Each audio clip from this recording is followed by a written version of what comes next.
Nag-unsa ka dere?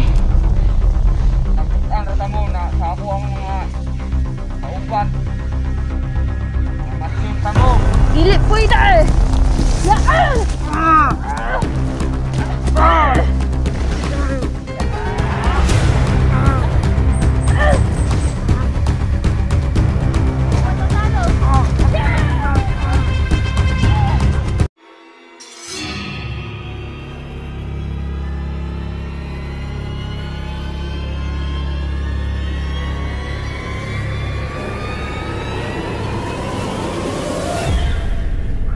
So, ngayon, panibagong araw, panibagong laban na naman, no?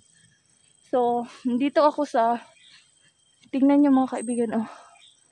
Andito ako sa puno kung saan kami lagi nagkikita noon ni Marky. Kasi may anak ako, may nararamdaman akong may paparating dito na kalaban. Kaya, kailangan ko ditong bumalik. So, ngayon, na kikiramdam mo na ako, no, nagmasid-masid mo na ako sa paligid, baka may baka nga may biglang susulpot, mahirap na kasi nararamdaman ko malapit lang sila. Ano ba tukulo ko na itong cellphone ko. Ay, pala ko hindi na gano, no, malapit na sila mga kaibigan, no. So kung maririnig nyo, wala yung tanging huni lang ng ibon yung maririnig yung mga kaibigan na wala ng idea. Tapos, ang lakas ng hangin. Buti na lang kamo, may hangin kasi sobrang init po talaga dito. Kahapon, umulan, lakas ng ulan. Tapos, ngayon po, init na naman. Ang yung ibon, parang galit. Parang may pinapahiwatig yung ibon, mga kaibigan. No?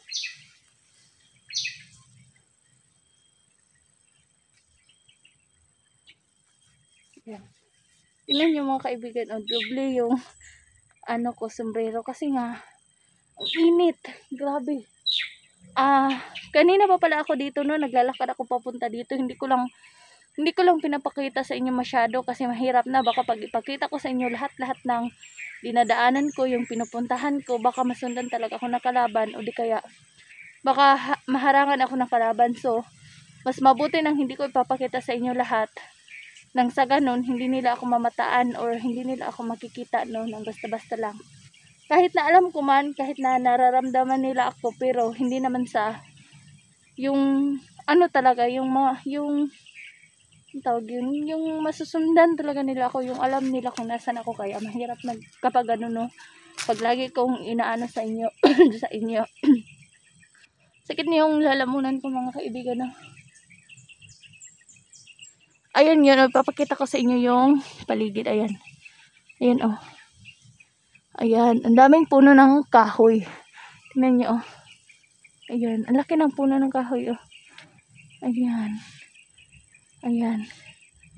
Kung napapansin ninyo, dyan kami nagkikita lagi ni Marky dati, oh. Doon kami nagkikita ni Marky, mga kaibigan, oh.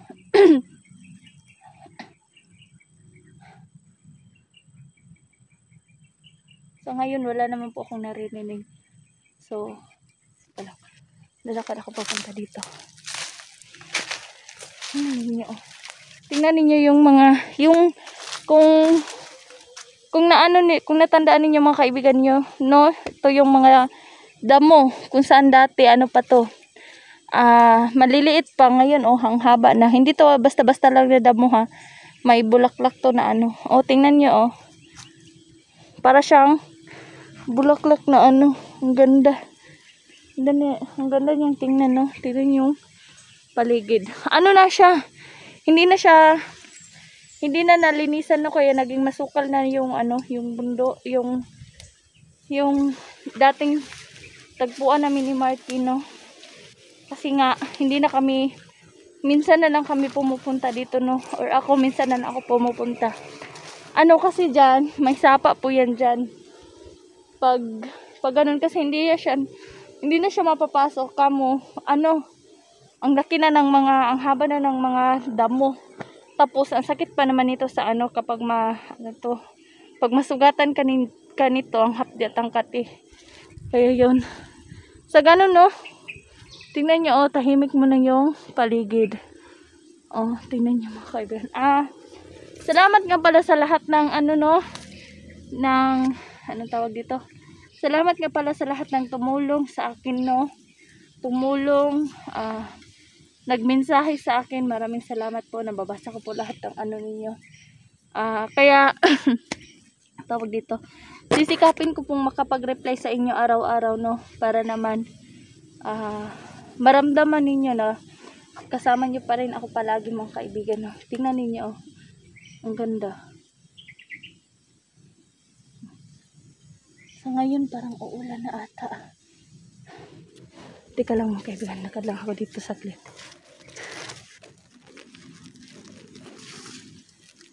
Oh, tingnan nyo, oh. Ang sukal ng kagubatan. Ayan ang sinasabi ko. Nag-unsa ka dere. Nakitaan rata mo na sa ako ang mga kauban. Mamatyon ta mo.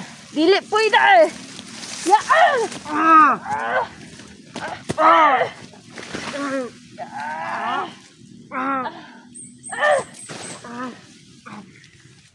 Matatalo!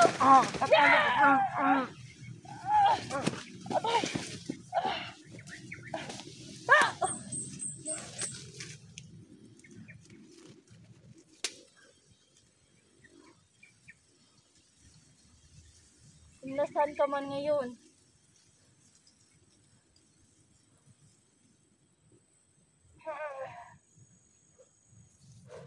Nawala siya, mga kaibigan, no?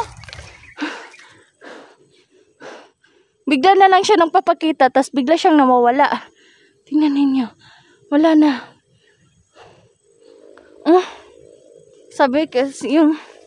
Sabi ko na nga ba may nararamdaman akong may hindi maganda. Yun pala. Ayan na. Yun ako naririnig ninyo, mga kaibigan. Buntahan natin, buntahan. Aray ko. Sino na naman kayo itong nandito? Tingnan ninyo. Ang sukal ng kagubatan. Siguro dito siya dumaan. Tingnan ninyo yung wala na. Kasi dinasalan ko siya, no? Tapos wala na. Wala nang boses na maririnig. Nasaan na? Wala na, mga kaibigan, no? Tingnan niyo.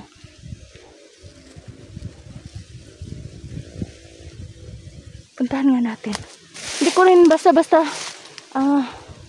hindi ko basta-basta maiwan yung yung kahoy. Baka nga may bigla namang babalik doon.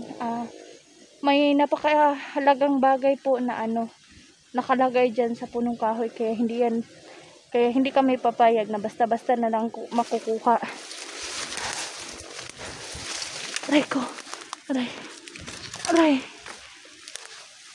Nawala na siya, mga kaibigan, no? Wala na talaga, oh. Tingnan ninyo. Wala na, no? Oh. Wala na, mga kaibigan. Tahimik na.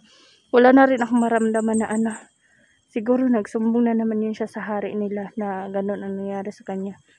Ano ba? Balik na lang ulit. Nararamdaman ko, mga kaibigan, no? Minamanmanan ako ng kalaban. Aray ko. Ano bang tawag sa inyo nito, mga kaibigan? Ito. Ano ba to? Makakain ba to, mga kaibigan? Hindi naman siguro, no? Ngayon lang ako nakakita ng ganitong hindi naman siya mabaho. Ano ba to, mga kaibigan? Aray ko. Hindi naman niya ako hindi niya ako gaano nasaktan. Kasi nga medyo tawag dito? Medyo may may pandaman ako, medyo malakas na yung protection ko, yung orasyon ko. Kaya hindi niya ako basta-basta matatalo, no. Mga kaibigan, sa nagtatanong nga pala sa akin, ano yung gamot sa binat? Ito po. Sino ko? Ito ba? Oo nga, ito yun. Ito, oh. Ito, mga kaibigan, oh. Ito. Ano ang tawag nito, ano bang tawag nito sa...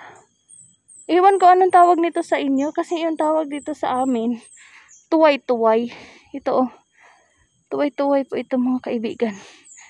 Yan po ay gamot sa binat. Hindi ko pa nakikita yung gamot sa ngipin dito. Yung ano lang din. Yung katulad din ng ganyan damo.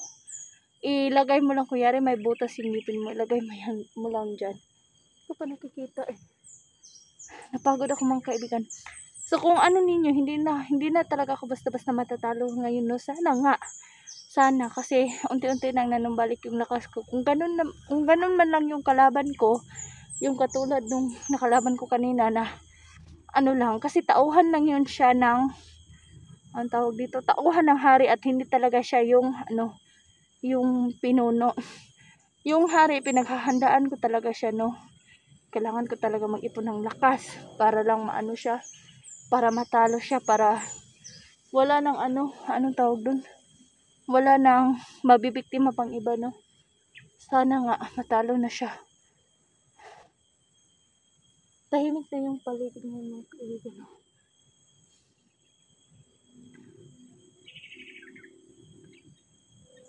Wala na akong naririnig. Pero alam ko at nararamdaman ko na may paparating. May paparating mga kaibigan. Grabe na talaga na. Nagkalat na talaga yung mga masasamang. Hindi ko alam paano to ano. So mga kaibigan, may kailangan muna akong puntahan saglit. Diyan lang.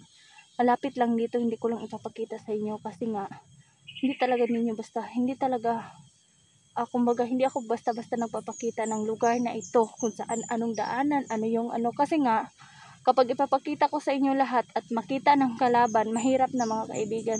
Napaka-importante sa amin yung puno na yan, no, kasi nga may ano yung hari dyan, may ibinilin sa akin yung hari, kaya protektahan ko talaga siya. Sa mga mag-ano pa, no, hindi ko kasama ngayon si kaibigang Marky, pero natawagan ko na siya, papunta na siya dito. Nauna lang ako na pumunta dito, no. Sana nga makarating si kaibigan. Kasi busy din yan siya sa ano niya eh. Busy din siya, nag-aalaga din siya ng anak niya. Kaya yun mga kaibigan, no. Huwag kayong mag-alala, no. At ano, dadalaw ako dun sa kinaamad, sa bahay nila Marky. Naghahanap lang ako ng magandang pagkakataon, no. At magpapaano ako kay Marky. Dadalaw ako dun sa bahay nila mga kaibigan. So hanggang dito na lang muna mga kaibigan, no. May pupuntahan pa ako. Sige, salamat po.